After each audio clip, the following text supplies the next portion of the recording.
Okay, let's go ahead and do number 10 for chapter 5. Find all roots. So let's list the possible roots. And that will be factors of the constant term 15 over factors of the leading coefficient, which is 1. So that's going to give me plus or minus 1, 3, 5, and 15. And then we'll go ahead and test using the coefficients of the polynomial, looking for the right one that gives us a remainder of 0. Let's try 1. 1 comes down, multiply, add, multiply, add, multiply, add. Since the remainder was not 0, I know 1 isn't going to work. So we'll try something different. Let's try 3. Bring the 1 down. 1 times 3 is 3. 3 plus negative 1 is 2. 2 times 3 is 6. Add, we get negative 5. Multiply, we get negative 15.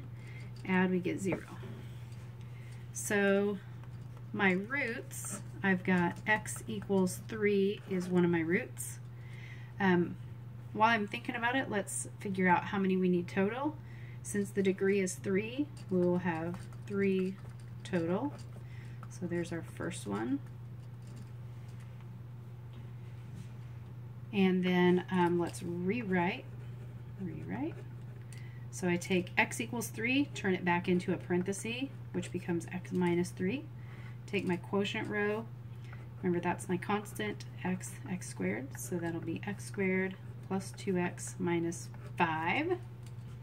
And now this right here, my quotient is quadratic, so we can try and factor it or use the quadratic formula. So let's see, if I factor it, I'm looking for things that multiply to give me negative 5, but add to give me 2. There's nothing that works, so it's not going to factor. So we'll use quadratic formula. So we'll take x equals the opposite of b, so negative 2, plus or minus the square root. B squared is 4, minus 4 times a, which is 1, times c, which is negative 5, divided by 2 times a, which is 1. In the discriminant here, I'm going to be doing the problem 4 plus 20, which gives me 24. So I have x equals negative 2 plus or minus square root of 24 all over 2. 24 is going to break down. It's 6 times 4, which is 2 times 3 times 2 times 2. So when we're simplifying radicals, remember that pairs go out, singles have to stay in. So that's negative 2 plus or minus that 2 goes out front, and I have square root of 2 times 3, which is 6 left in, and then it's all divided by 2. So when I think about this, the 2 in the denominator is dividing both the negative 2 out front and the 2 here. So I can divide each of those places by 2, and I get x equals negative 1 plus or minus 1 square root of 6 all over 6. Excuse me, all over 1. Well, this one here and this one here are not needed. They're not canceling each other. We just don't need to write them because it's not necessary to write multiplied by 1 or divided by 1. So my other two roots come from this.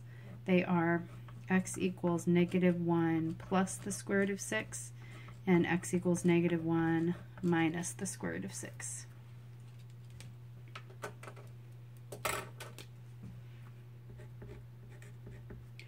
On number 11, I'm supposed to use Pascal's triangle. And I am supposed to be expanding 2x minus 3y to the 5th. So I'm going to go ahead and recreate Pascal's triangle. I know it starts with a 1, and then a 1, 1, and then a 1. Add these to get 2, 1, and then 1, 3, add 3, ends in 1. Then 1, add the 3 and the 1, 4, add the 3 and the 3, 6, 3 and the 1, 4, 1, and then 1, 5, 10, 10, 5, 1. I can tell what row it is by looking at this first like non-1 number. So this one is a plus b squared. This one is a plus b cubed. This one is a plus b to the 4th and a plus b to the 5th. The a plus b to the 5th one is the one I'm after. So I know that it's going to start with a to the 5th. The next term will be a to the 4th, a cubed, a squared, a, and then the b's go in the opposite order. So the first term has no b's, and then just a b, and then b squared, b cubed, b to the 4th, b to the 5th, and these are all added to each other. So this is the row I'm needing. So my 2x minus 3y to the 5th, my a is going to be 2x, my b is going to be negative 3.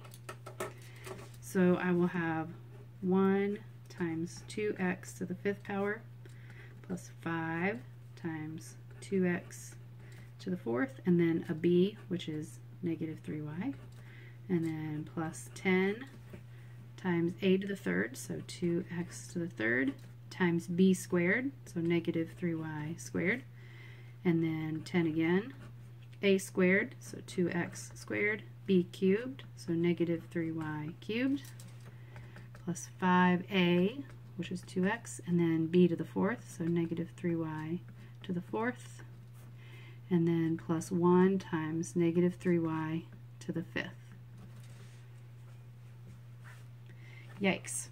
Next thing I need to do is raise all these numbers to their powers and apply the exponent to the variable. So the 1 times, again, I don't really need. 2 to the 5th is 32, and then x to the 5th. Plus, I have 5 times 2 to the 4th is 16, and then I have x to the 4th, and then times negative 3y, and then 10, 2 cubed is 8, x cubed. Negative 3y squared would be negative 3 times negative 3 is 9, and then y squared, plus 10 times 2x, 2 squared is 4, and then x squared. Negative 3 cubed is going to be negative 27y cubed, plus 5 times 2x times negative 3 to the 4th is going to be a positive number. 3 to the 4th power is 81, so 81 y to the 4th, and then plus negative 3 to the 5th power is 243, and I have a y to the 5th that I have to squish on there. Now finally, I'm going to multiply the numbers. So the 32x to the 5th is going to stay just 32x to the 5th. I have to do 5 times 16, which is plus 80. Oops, I forgot to do times negative 3. So I have to do 5 times 16 times negative 3. So that's going to end up being negative 240. And then I have x to the 4th, y. And then 10 times 8 times 9 is plus 720. I have x cubed, y squared. 10 times 4 times negative 27 would be minus 1080. And I have x squared, y cubed. And then 5 times 2 times 81 would be plus 810. I have x, y to the 4th. And then my last one is minus 243 y to the 5th. And that would be my answer.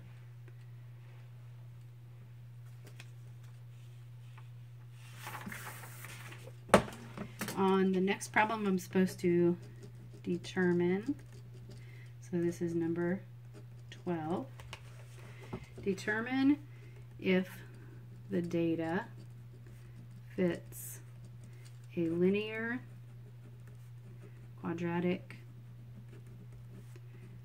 or cubic model best.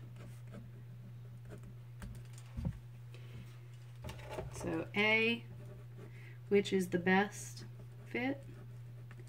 And then B, how do you know?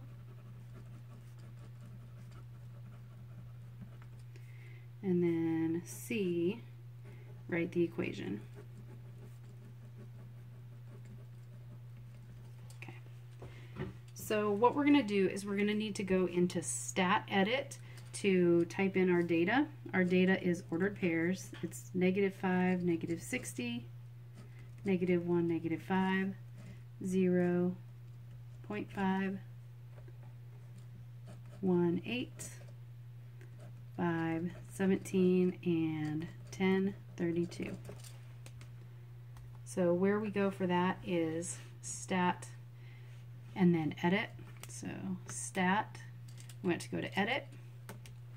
And then you'll see that I've put the x coordinates in list 1 and the y coordinates in list 2. So I have -5, -60, -1, -5, 0, 0.5, 1, 8, 5, 17, and 10, 32.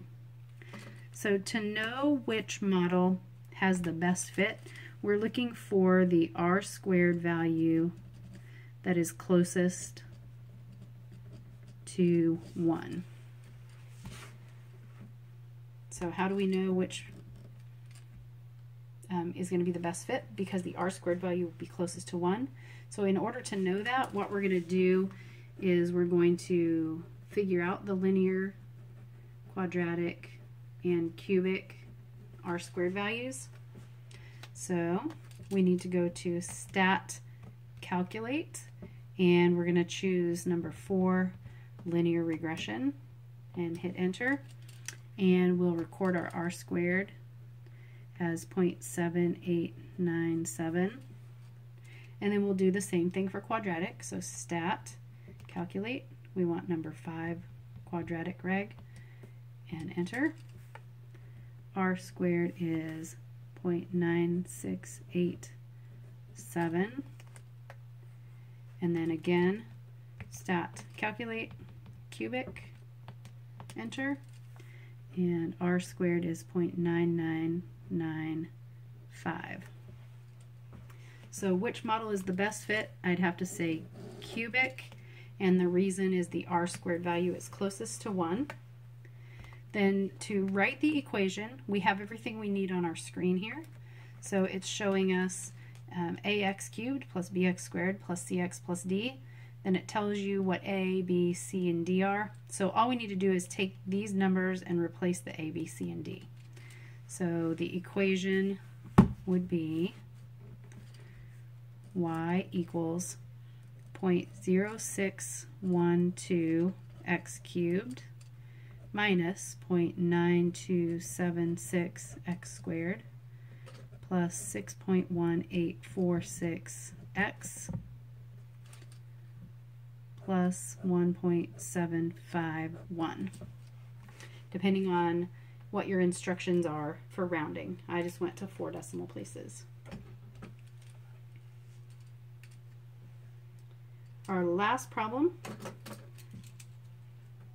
number 13, is to write a cubic function that is transformed from y equals x cubed with a vertical compression of 3/4, reflect over the x-axis, shift 16 units to the right, and 88 units up. So when we do transformations from our parent function, we put the number out front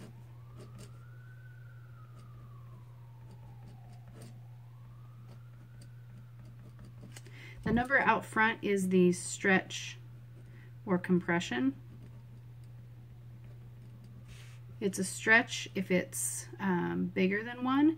It's a compression if it's between 0 and 1. And it's a reflection over the x-axis if it's negative.